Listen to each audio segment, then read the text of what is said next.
I know. Okay, is it visible? Yeah. Okay, so I'm really sorry I had some problems with this file. So I'd like to discuss the topic of resolution by Torus action.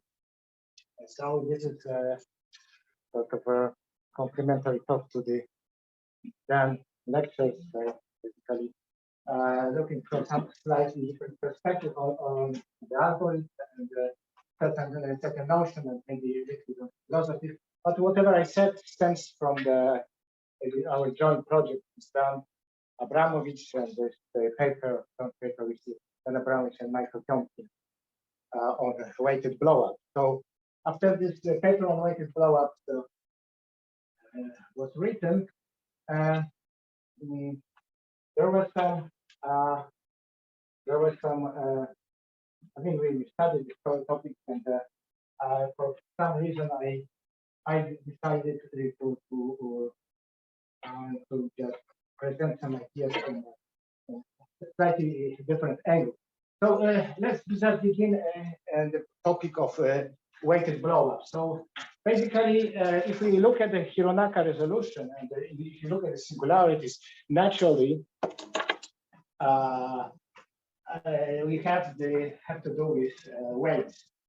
So we deal with waves even in the sort of the Hironaka invariant, the simplified Hironaka invariant, also reflects those waves to some extent. Of course, Hironaka invariant is much more complicated. It also reflects other things like some logarithmic structure behind it. However, waves are there. So if I consider there's no standard singularity x squared plus y cubed plus b to the fourth, so we will like to associate weights. The simplest way to say that x has the weight half, y has the weight 1/3, g has the weight 1/4. Bigger, yeah. Okay. Okay. So, I see. And now we observe one interesting thing. Of course, originally Hironaka tried to use smooth centers. The reason for the smooth center is simplicity of the operation and the fact that actually you can keep your ambience scheme smooth. This was the critical reason.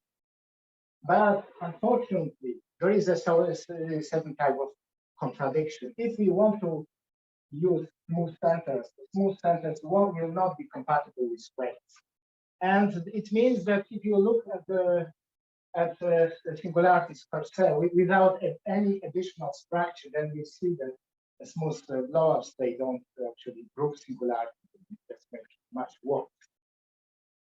Only way to see that there is improvement is by looking at some rather complicated logarithmic structure, which is related to some filtration of exceptional divisors, etc.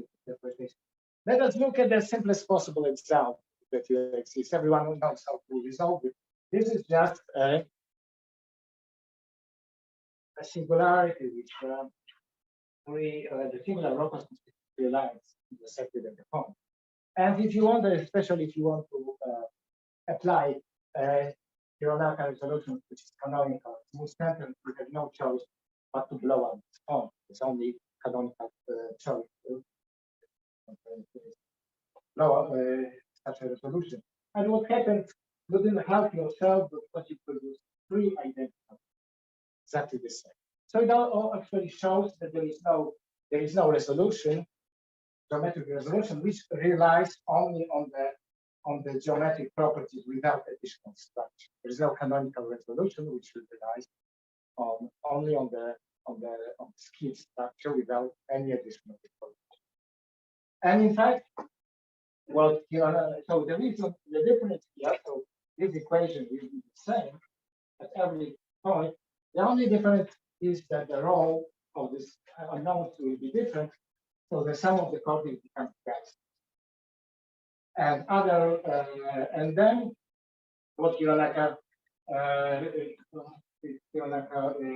algorithm will do, it will just keep multiplying the singularities to maybe get 8 identical singularities. And after that, after that, it just starts resolving them.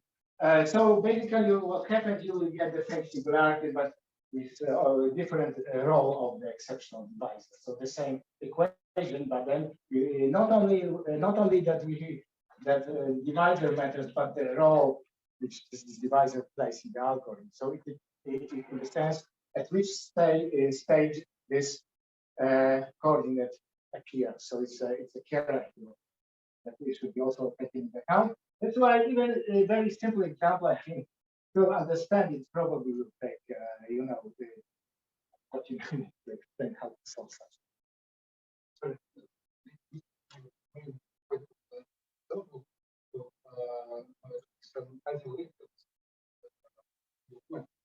This one? Yeah. I will go back to this. It's just this is the point is that naturally we have associated weights, and I will go back to this example. In a second. So let me not answer the question. But let's talk about this example. You see that smooth resolution by smooth centers, especially using Hironaka, even very simplified strategy, is a disaster. Just completely an inefficient process. If I talk about slightly, a little bit more complicated situation, that in my singularity gets worse. You will have additional power, so there's no improvement just looking at it. If I look at such a thing, now I'm answering your question, and suppose this is an isolated singularity, right? So naturally we would consider their weight, and then we would say that I would consider a positive weight, W1, Wk, satisfying the property that this becomes quite homogeneous with respect to those weights. So, and those weights actually are proportional to the reciprocal of those powers. So if I want to use here Hironaka resolution, again, this is a very long process, and maybe one long explanation. What's the thing? Because there is a structure behind it. So induction is maybe simple, but if you want to sort of understand it and just compute it step by step and just see all those things, this is nothing pleasant. At the same time, in both cases, we just need, in this case, one blow up, two blow ups.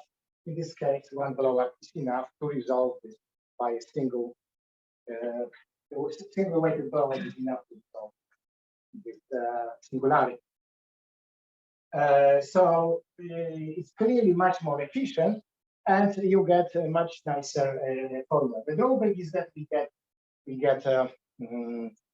get some kind of stack theoretic structure, or the structure of variety with action of torus, and which gives us quotient singularity on the level of the quotient. So you basically, if you want to look from the birational perspective, we get variety with quotient singularities after this resolution. So this should be additionally taken care of. So this is like we separate. So if you look at this from the perspective of Hironaka, we kind of isolate a geometric part from the Hironaka algorithm, because the sort of the invariant which is used could be interpreted somehow as a simplified, very simplified Hironaka geometric part of the Hironaka algorithm, and we separate this geometric part from combinatorial part, and we hid this combinatorial part, which is very complex. We hid it in the torus action or in the stack theoretic action. At the very end, we just have we are left geometric. We have taken care of the geometric part, and what is left is just to take care of this combinatorial part, which is just described by that. So, how to approach this? This was discussed already by Dan. So, how to approach the problem of a pure, the definition of pure of weighted blow up. So we can associate, for instance, the first thing we we did in our purpose associated with and represent the center by this kind of formal object, which is consists of rational powers of elements. And in general, it could be understood as Q ideals. The Q ideals is just simply a rational power of ideals and so equivalence class. So always this is like a fraction, and so fractions are always equivalence classes. Here we have those two fractions the same, with corresponding powers are the same after integral closure. And then we can define the ordinary weighted blow-up. I'm talking about rational operation here. The blow-up of such a thing. So we formally define it as approach. So this is a birational connection of such a. What is the connection of those two guys? So this Q ideals and this algebra. So this is the definition of spectrum. So then this algebra could be understood as an algebra of sections. So of this. So what is a section? You know, so you have when you have ideals, this Q ideals, we naturally could consider some regular functions by Q ideals defined by such a relation that S is to the as root of ideals if its power is the integral closure.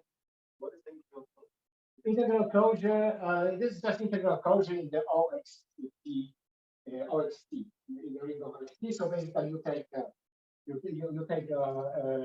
integral equation, monomic integral equation, and you take roots which are inside of OXT.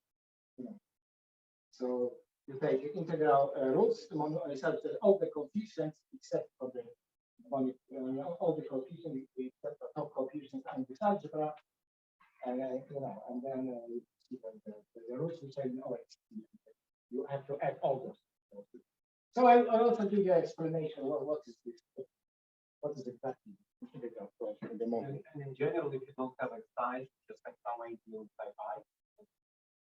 Yeah, if you have eyes, you could, yeah, so this is, you could also have approach of this guy defined it the same way. Here you consider the section on the different levels. So for instance, the gradation AI are just section of the power of this theory.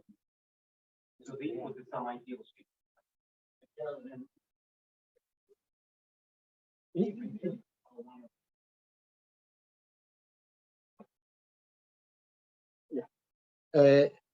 Okay, so now this is now there is this first definition of spectral blow-up is just to mimic standard definition.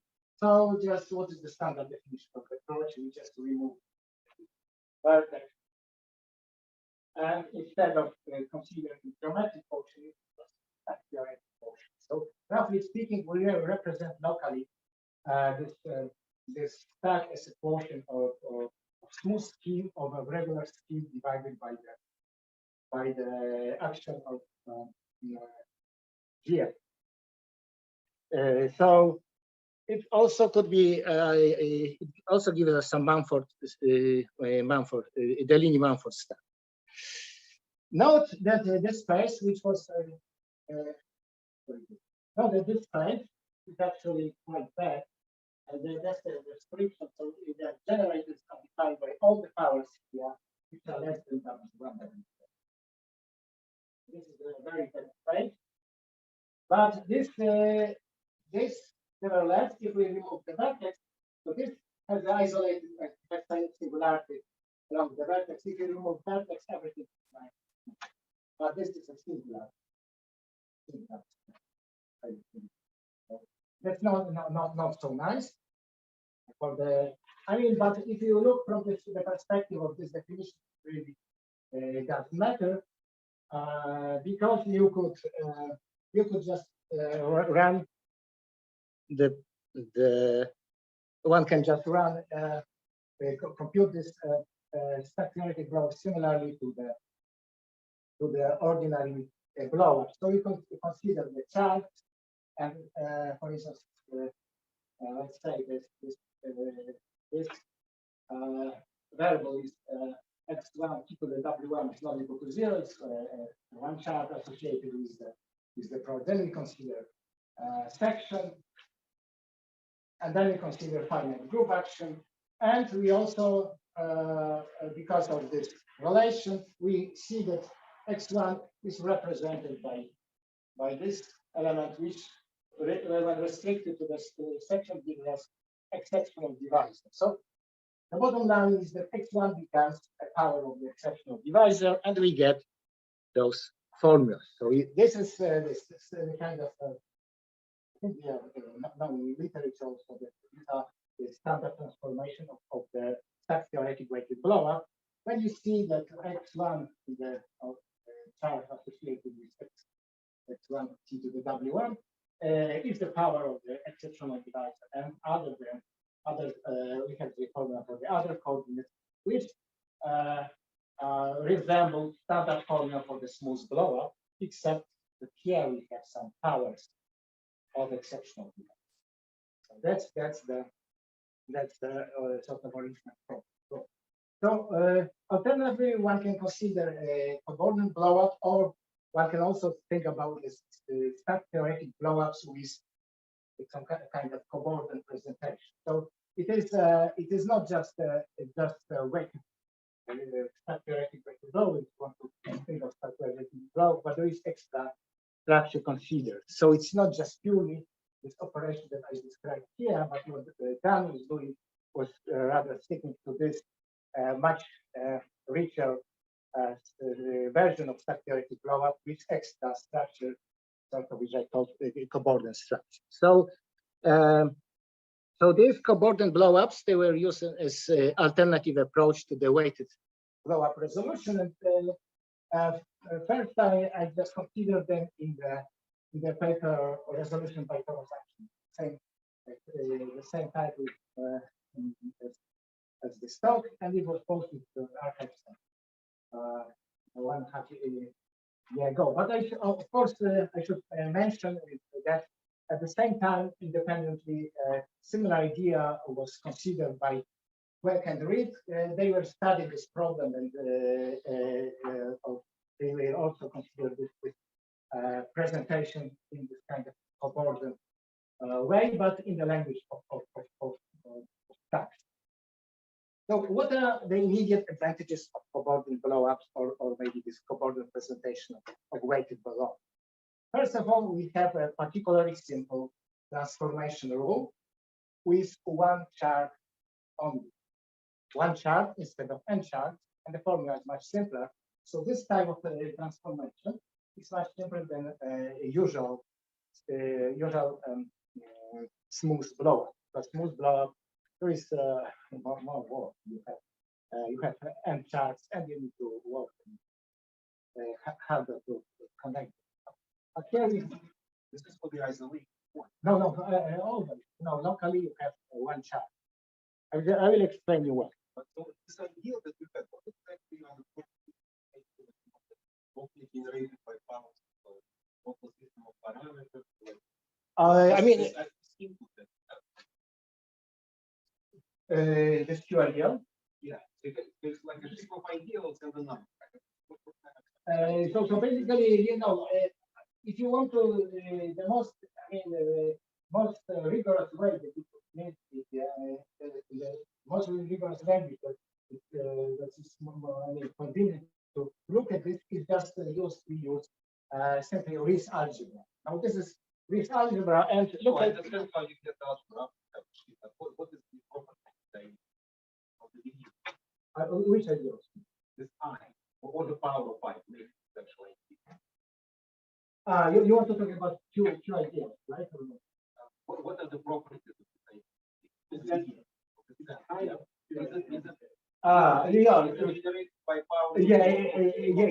Yes. I exactly mentioned these are. Always assume that you work at one point. No. I exactly assumed that you look at. Okay, so And there is nothing to do with So this exercise is just the local. yeah, local partial system operand. So this is the kind of object that should be considered as center. So they're basically, centers with words, right? So, okay. So here M is not the dimension. Uh, Full dimension. yeah, Okay. yeah. So that's yeah. So okay. So where are we now? So okay. Yeah. So then another maybe I mean maybe that will not agree with here. We see that another event that we work on with various restores action, and we don't need to talk about stuff at all. But if you want, we could recover the stuff easily at the very end, or we could just on the way also take stack theoretic quotient if you like it, but it doesn't give us much information. But very important is this one. That is, there is this. I mean, the structure of such a coordinate blowout is richer, and it's not just focused on the itself, but there is additional because I will just explain definition. But the thing is, there is we sort of extend transformation to the vertex because in the standard definition, vertex is removed, is completely ignored. But when we consider coordinate blowout or coordinate blowout approach, the vertex is the key. It's actually the most important part of the transformation. And we work mostly exactly at this vertex, which is removed in the standard definition of weighted. Okay, so what is a coordinate blowout? Coordinate blowout is defined. I mean, this definition appears already in Dan's talk, so we just define it like extended out original plane, extended algebra, and then so this is a full coordinate blowout. So we have this. This is a very nice FI, like I mentioned. This is FI operation. So B to X is an FI morphism, and here we have a very important substance which is called the vertex, which is simply defined by vanishing locus of this model. So these are actually our new coordinates. So it's very easy, these are new coordinates that we get. And there is this set B plus, which is obtained by the removing vertex. I will explain the nature in a moment. And there is a set B minus, where we remove the exceptional divisor D. This exceptional divisor is just also very simple because we think this is the vanishing locus of T to the E. It is the and also we want to how to see that T inverse is an exceptional divisor. This is actually very intuitive thing. So if you consider sort of full transformation of this Q ideal of this temperature, you were asking x1 over W1, xk1 over WK. So consider it full transport. Look what happens. I could just do a little trick. So I will write here x1 to the W1, to the power of 1 over W1, etc. And then multiply by T. Same thing. But these are our new coordinates now, and this because we remove the vertex B plus, so this is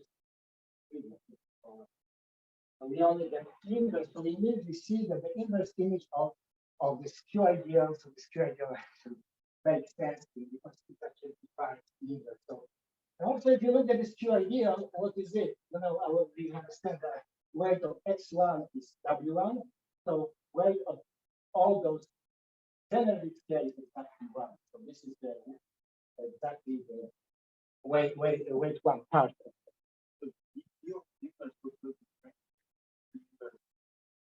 Yes. Yeah, this looks strange. This is like counterbalance, but this is a new variable. Of course, if you at the beginning I thought to write S as the term, and write X inverse, but for the purpose of the computation, it's actually much easier because it's much easier to put sentence on this sentence like that. No, because I didn't get to. I mean, you could do this afterwards, but you will see in a moment. You cannot disagree now because I haven't started doing this yet.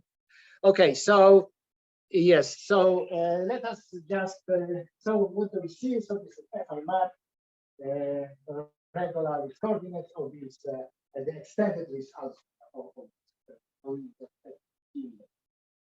now.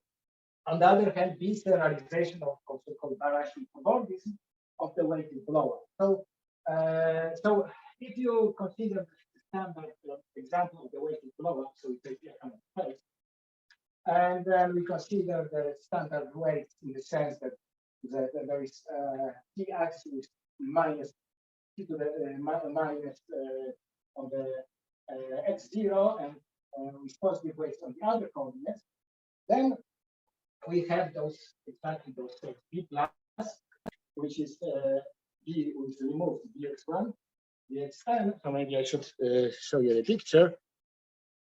So we remove this bx1. This is the packet. We remove it, and this is exactly the set of all orbits in V. So because only orbits in V they actually go to so other orbits of the infinity and B minus as so minus I mean which ST goes to minus infinity the ST goes to 0, they go to minus infinity. So you have this picture B plus B minus. So now this morphism B to X should be understood as simply a quotient going from AN plus 1 to the quotient which is AN. So on the level, I mean, it's very kind of strange that the blow up is described by roughly speaking multiplication by over the level by A1. And what happens here is just the inverse image of this point, right? Is the union of two interesting objects, vertex and divide. And then what happens if I remove vertex? This is so I will get B plus. So what is this on what is this operation of B plus? I mean, it's going from B plus to B. But what happens if I remove V? There's no V here. So suddenly my all orbits are untied, and now they form divide. If we take the quotient, it's either 1 point, I become a divide on the quotient. So a simple operation of open embedding represents a rather radical operation of the blow. We remove this, and then there is a blow up. I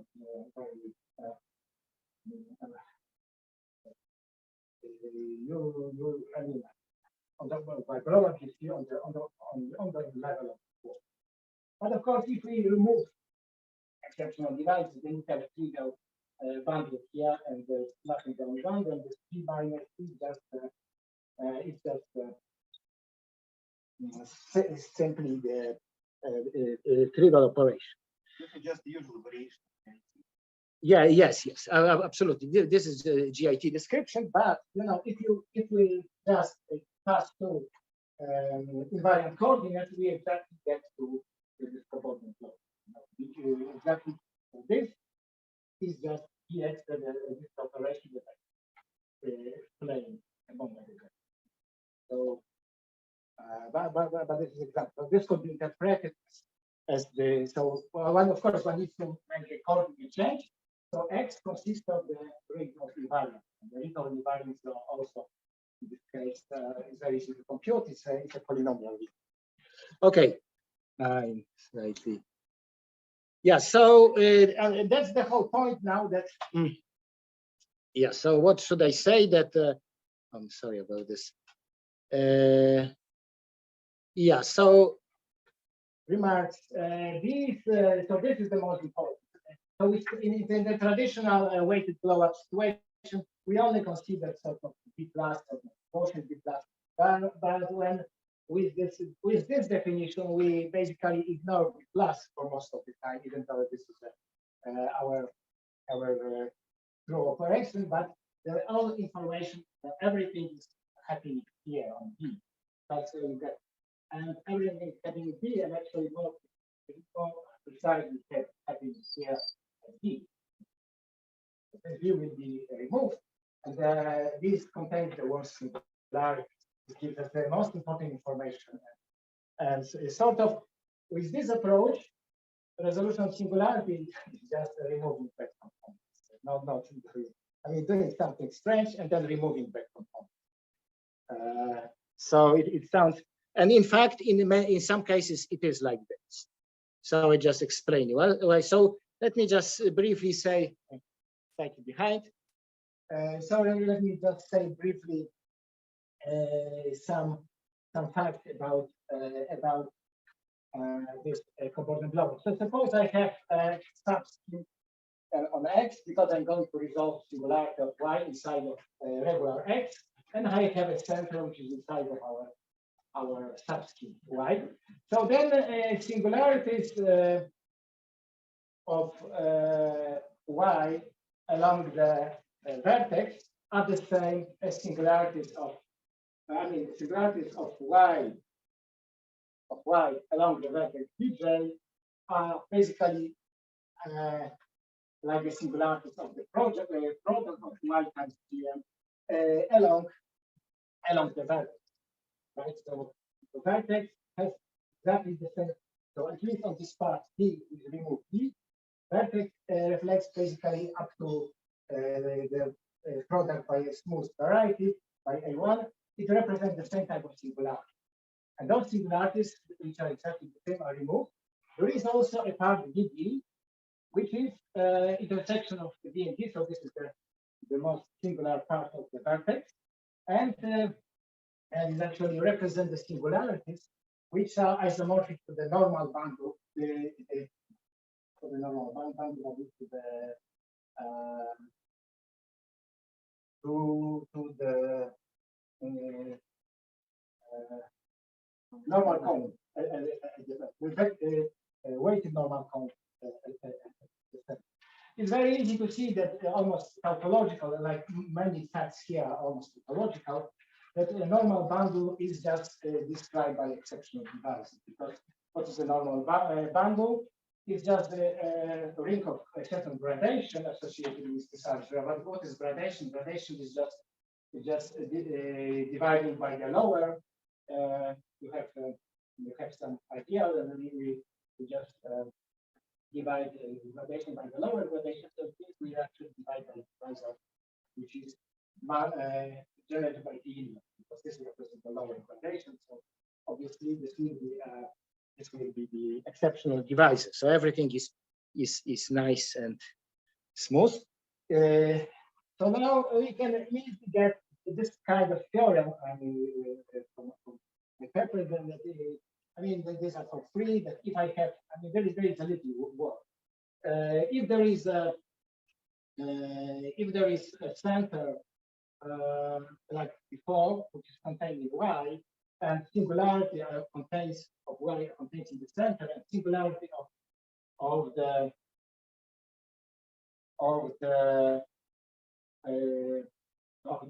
the normal cone are contained also in Bj. Then the weighted component lower resolve singularity is just one single blow up is enough. So for instance, in this example, you exactly have this kind of situation. So I have isolated singularity, and suppose I have isolated singularities in any characteristic. So this is true for certain. It's not true for all. And this will be true. But we see that this normal cone coincides with this variety, and actually resolving, and then all the level of the normal cone we get that all the singularities in the center, and all the singularities on the varieties are in the origin, so also in the center. So that's why the single blow, weighted blow of this resolves singularity just by the simple fact. But this is there is more to it. So this is just a very simple, basically statement of some general method, because it could be applied to different situations. So we don't need to necessarily consider singular locus. We can consider, for instance, a locus of the point with certain order, and it still works, right? So you can replace this with different values. In a sense, in the characteristic zero, we also do the same because we consider here not singular locus, but locus of the point with invariant, and we exactly have the same principle satisfied. So this is a general principle how to resolve singularity, and it actually works also. I mean, if this is a part of the characteristic zero algorithm, is also part of the same thing. Maybe a very brief remark, almost trivial, but because if I have quasi-homogeneous ideal with respect to the center, then we have exactly what I described before. Important lowest is just the product. That's the product, isomorphic to the product. And the vertex is just also isomorphic to the product. And so-called street transform of the idea is just simply also under this isomorphic. Isomorphic is just basically induced by this projection. So basically, in a sense, but of course, this is a non-trivial isomorphism. So, for instance, you will see what Dan probably show you many times. So, if you have such a thing, then control of the street transform will give you the same thing. So, so basically, it's exactly this. That under this isomorphism, our operation is really trivial. And then what happens? Passing to the plus we just remove the singularity. In such a case, resolution surprisingly is done by removing this singularity without any effort. So kind of effortless resolution. So very few words about generalization. So one can say how far we can go with this presentation by Torus action. So actually it happens that using Cox construction, we could represent any birational morphism but in such a combinatorial way. Whatever you have, it could be represented in a similar way. So it comes from the Cox construction. So let me briefly recall this Cox construction. So you take Cox construction, could be just explained on simple PN. So it was done by Cox for varieties and then generalized by, for instance, Cook here and others, different situations. But here we represent PN as approach. So this algebra will be written in such a way that the relation given by a group of a class of divisors. And then this B, I mean, I call it a B just for the analogy with the situation. It will be simply not approach, but spec such an algebra. That we will get F on spec. And B plus will be also spec but over X. This spec over X is just the bound over X, so G and bound is the bound of minus bound. So we have, and this B plus into B, it will be just simply this the inclusion of the AN plus 1 will remove vectors to AN plus 1. So yeah, so how we can represent any birational morphism is just we take so we have a proper birational morphism of material schemes, and we do the following. We consider the group of classes of divisors, valid divisors. So of the exceptional divisors, so it's the canonical finitely generate a group, so which is isomorphic to the G to the K. And this we consider Torus, that is over G, Torus over G, and we define as before B plus S this time value so spec of Y of O O. This should be spec of spec of Y O Y E O Y E T.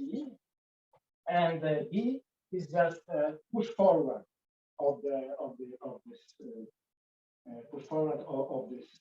this shift to X. And this is exactly the same situation when we consider the boundary of, in the previous case, OX and the global section. So here we have a relative global section over X. And this gives us exactly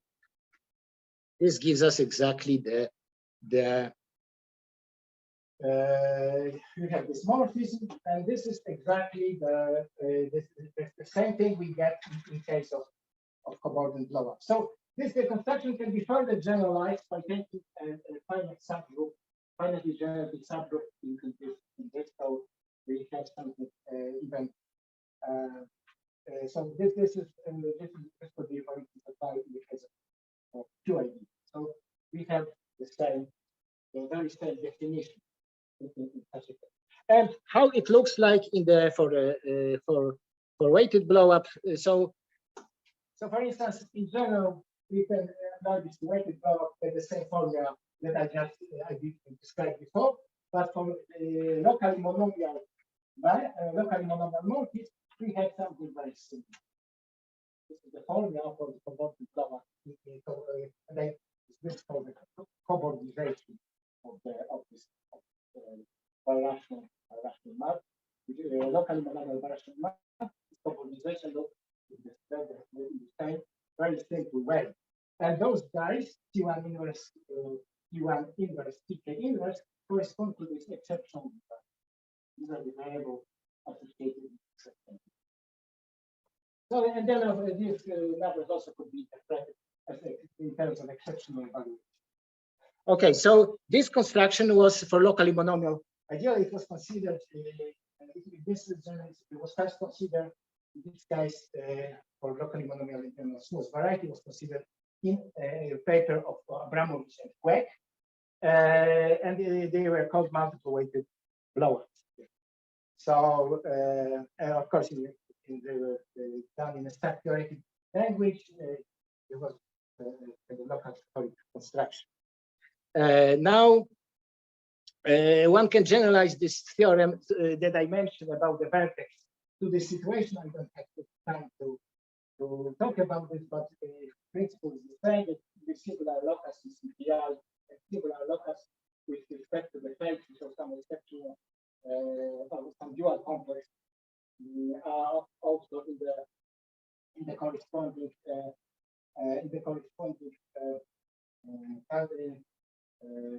normal cone with respect to some evaluation. That we have the component blow-up of I resolve singularities. As a result, we have Abramovich Queck. As a consequence, one shows Abramovich Queck resolution for Newton polytopes, I guess. Probably, did you mention this? No. Yeah, so this is a very nice theorem of Dan. I don't have time to talk about. Okay, so let's talk about now about the invariant and the strategy of resolution in characteristic. The last part, and this is the original approach to this rational sort of rational research. So normally, let's go back to what we did so far. So we have this Q ideal, and we associate with such a nice risk algebra, right? So this looks like something smooth. This is not smooth yet, but if we make it to the extent algebra, it will be smooth. Now, what happens? So, and then we know that this algebra is interpreted as the algebra of the section of this Q idea. But now, suppose I want to consider this type of Q idea, more general, and then let's try to do the same. So let's for an algebra of section, we get something ugly and unusable. So that's why it is more natural to actually allow rational connection, and the same way by analogy associated with the idea of such a rational algebra, which is integral closure inside of such a thing. OXG1 by W, and W is this common multiple A1 AK. Now, what is the idea behind rational relation? The idea behind rational relation is very simple and natural. We expand relation to obtain nice generators. And why do we use rational, not integral? Because sometimes we need to go much deeper, and we don't know how deeper we need to go. So we need to go to rational number in order to get nice generators, because we are after nice generators. That's the whole point. So if you look at the Veronese embedding, right? So we start with the nice polynomial ring, but what happens when we do this Veronese embedding, we pass to the subformation, and as a result, our representation is a disaster. So going back is that the principle when expanding gradation from Gn to G, right? So to multiply it by 1 n gives us a that nice gradation. Right? So this is the reversing of sort of this Veronese, the observation of Veronese embedding. So let us now write the invariant. So you see, I want to briefly state aspects of it. Writing our invariant resolution invariant in language of rational results. First, we can write the order. What is the order of the ideal?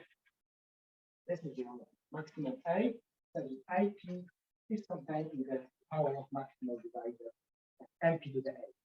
So this could be written in such a way, right? In terms of this result. IP to the A is the result generated by MP.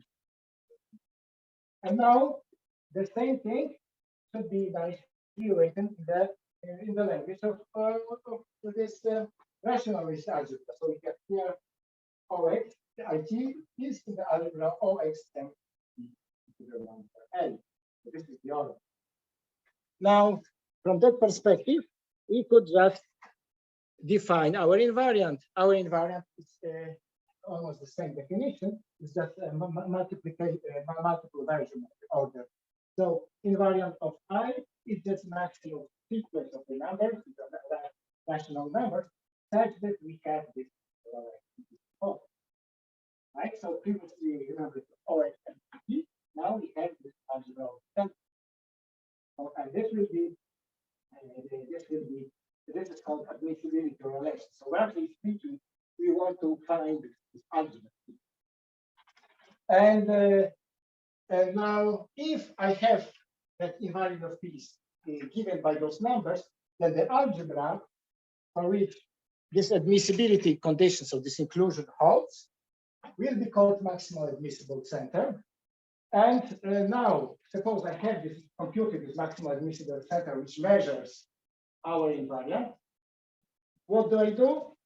I just simply, this is, we can write this center as the extended result algebra. So I have this center, the maximal admissible center. I write this my extended algebra. So this is, I said that this is this common multiple of those partitions A1 is proposed A1 OK. W is the LCM of A1 OK. And then the full cobordant blow-up is just given by rescaled algebra. So full cobordant blow-up, algebra full cobordant blow-up is isomorphic to the algebra of the set. So basically, it's again almost tautological operation. Just rescaling. We do the rescaling obviously for decorative purposes because we don't like to work with rational powers. Right. So another bonus, because this is kind of very tautological subject. So I said that extended this algebra basically the same as the algebra of the full cobordant blow-up. Another interesting thing is this admissibility relation, IT, A to the XT, translates into, after rescaling, into this relation. And this is also called control transform. You know, when we do in the resolution blow up, we always divide by certain prescribed power of exceptional device. And that's exactly this.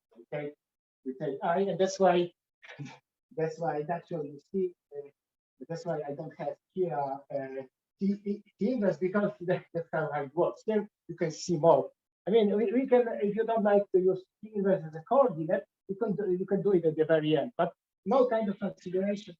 This is the right language to describe all interesting phenomena. Now, the computation also, we start from what's the principle by the computation. So by computation, we start from the admissibility relation, and we try to enlarge our algebra or XIT. So suppose, let me explain briefly one important concept here. If I have, suppose I have a situation that A is the order of the ideal. So then I could write this in such a way, right? So of course, on this side, I don't have too many generators. It's so-called bulky object, but I could act on both sides by differential operators. So I could act with the operators T inverse dx. And what these operators do, they simply preserve this side. So while preserving this side, I act on this, and I could create many nice elements which are inside of this side. So the same principle, if you rescale it, so this is just a preparation. If you rescale it, you can, if you rescale it, you should think about this admissibility relation. And we need to act with a rescale operator, not T inverse dx, T to the inverse dx, but T to the inverse into the -1. So these are the operators we are going to use, and we are going to look for in particular, if you want to look for something like maximal contact, we are going to look at the 1/A1 gradation. So, so the same work for admissibility relation. We start from admissibility relation. Suppose this is a maximal admissible relation. What we want to do, we would like to produce this center, and this center will be produced by natural operation, kind of grinding. So making this bigger and bigger, this object will be growing inside of my maximal admissible algebra. At the very end, we get exactly this object.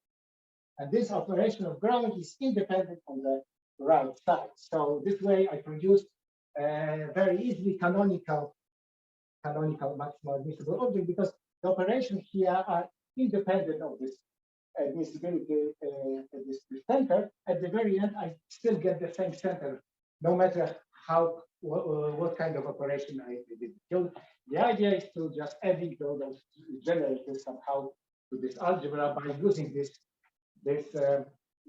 operation of derivation. So first of all, if I have such a thing, I could use those operators. I could use those operators. The inverse, this rescale operator, which is this T to the -1/A1 dx. And those operators, they preserve both sides. The rescale operators, T inverse dx, they preserve both sides. So in this way, I could add some interesting elements. In particular, in gradation T1/A, I could add maximal contact x1 prime here. So x1 prime, I produce x1 prime here in the relation T to the 1/A1.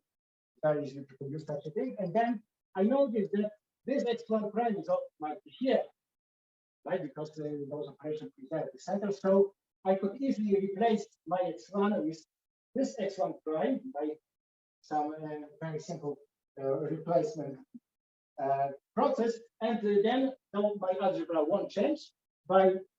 I will have my first x1 becomes the maximal center for the sum. So this allows us to use the operation of now. So coefficient ideal. So we start from algebra R. We add maximal contact, and we add derivatives with respect to this maximal contact only. So very few derivatives, no any kind of adjustment. When we do so, we actually observe then when passing. So this is almost the end. When passing to completion, we actually have so-called sort of splitting. So it means that here the derivation could be actually replaced by coefficients. So now my algebra is generated by x1t and the coefficients. So those coefficients, of course, are in graded form. So if I have functions written in such a way as I, then you consider graded coefficients here, and we have very nice presentation. So basically, the construction of the center consists of just applying k coefficient ideals inside of sort of admissibility, maximal admissible center. So suppose we do have this maximal admissible center, we apply those operations, compute our coefficient ideals quite easily by adding maximal contact and computing coefficients just as generators, and no matter what we do, we get the same A at the very end. So it means we have a uniqueness property and canonical property for no computation is needed, and we have at the very each stage we have the splitting. So this algebra is generated by maximal contact and some coefficients. So maybe the last thing is just an example. Maybe this example is just so a little bit. Okay, so when you start with, okay, where is the example? Yeah, maybe I because I don't have time, but this is like an example. We start from this. We would like to construct center for such a thing. So we first produce this Swiss algebra. We see that order of this is 3. So we compute maximal compact. Want to get into gradation t to the 1 third by applying this kind of operators. So and then this gives us maximal compact x, because x is, lives in exactly this maximal contact ideal, as Dan was mentioning about it. And then with respect to this guy, we compute this graded coefficient. So this with respect to xt to the 1/3. So if you do so, we get 2 coefficients here. X3 t to the 2/3 times xt 1/3, and the other coefficient is on t to the 4th t to the t. So this gives us next algebra, which is simply generated now by xt1 cube and 2 coefficients. Now we compute maximal contact. So order of this is just the maximum order of each guy. So we need to divide order of the function by this gradation and see when it's minimum. And minimum is reached here, because minimum is 9/2 exactly. So it means that minimum is defined for this element, and we apply this rescale operators. We apply this rescale operators to and get this maximal contact. So our second maximal contact is t to the 9, and then if you look at the form, this element is already there. So basically, this is our algebra 3. The next step is just to compute the order of a restricted algebra 5. So it means that the maximal contact is, we could actually consider in this process multiple maximal contacts. So its maximal contact is G1, G2. So it gives us, and the order is 5. So it gives us our we computed very briefly this algebra. This is after the fourth step. We computed the full algebra of the center. Now we compute the extended algebra by taking LCM of the reciprocals, and we are done. So the LCM of the reciprocals is 3 minus 5. This will be the smallest least common multiple, could be a rational number of this, and then this gives us exactly the extended algebra. Now for cobordant blow-up, we just need to multiply all those by 45 and get nice formula for the cobordant algebra. And we get exactly the object. This is pretty complicated, and I was able to somehow at least talk about it in a short time. So this is a really very short and efficient method of computing resolution. Not only that, I mean, it eliminates, of course, because it eliminates all those difficult things like multiplying ideas, adjusting, so taking powers. This is what really makes things like this, the standard construction that we do, which are completely not necessary. I'm doing here only using only differential operators, graded differential operators, and only I apply to generate. So this is extremely non-canonical process because I don't need any canonicity, because I get canonicity at the very end from free. So that's all. I'm sorry. Oh.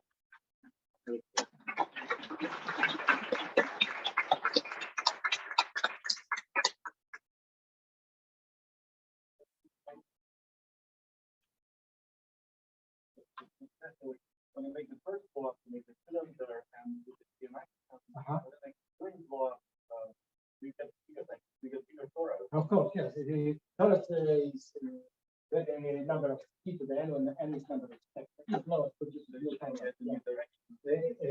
Exactly, yeah. No, because but it's actually your dimension grows every time by 1.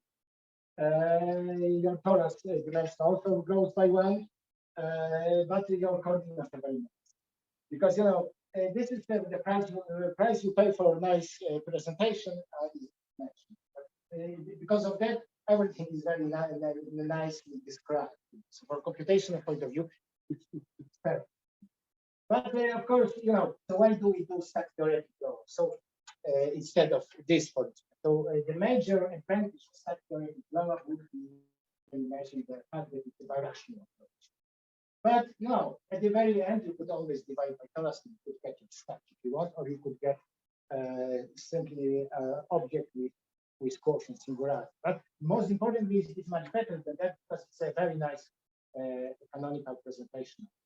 So everything is canonical, exceptional divisors are canonical, and so this language is created for easy computation and for application to other areas. Because it gives automatic canonicity, so it's completely insensitive to choices. Computer package.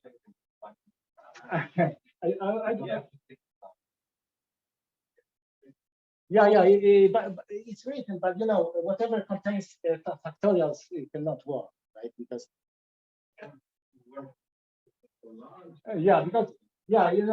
if you consider, for instance, let's say Villamayor-Cox's ideas, we have this formula that Dan described, right?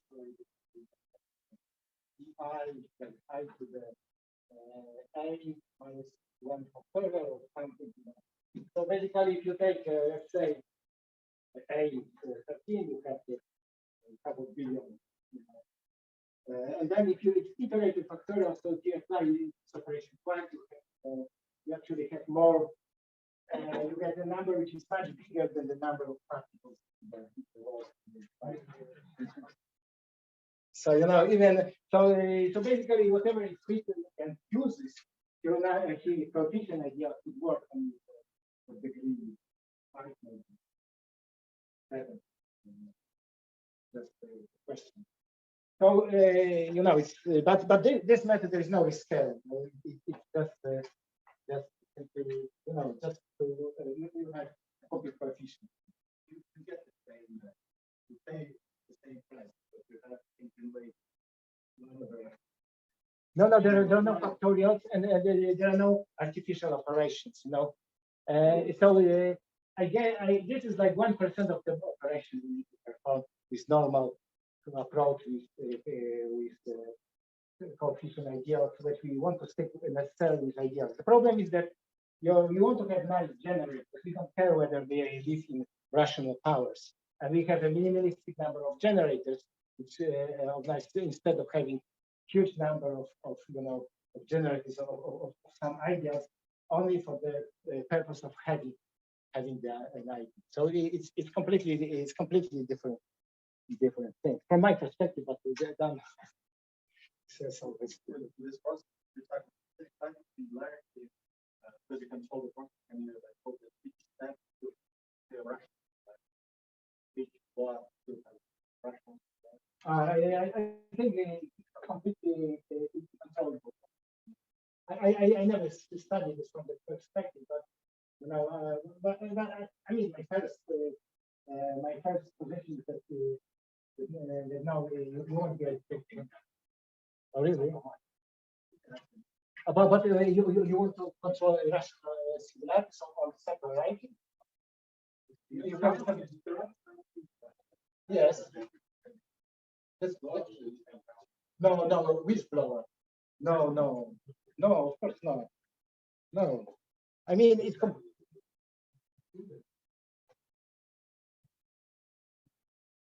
No, I mean this embedded algorithm doesn't see such things like rationality. I mean, well, maybe I mean, I really doubt it because it's just.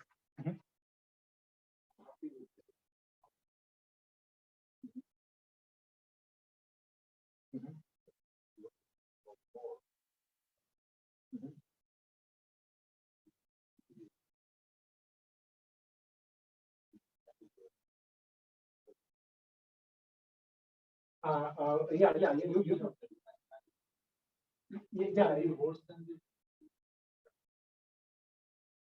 Yeah, so you are saying that if you have have some kind of quotient singularities, that you could yeah, but what kind of resolution do you need? It's still a quotient resolution.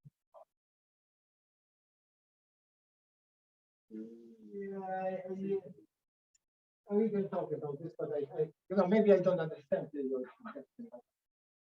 Yeah, but you know, I don't think it's a single connection to it. Oh, okay. I mean, I see. Yeah, I mean, no, I mean, possibly. I never looked into this direction, so I cannot tell, but just can tell you. So it's like a different algorithm using the Cox approach. Yeah, I mean, we definitely should discuss it. Okay, I say again.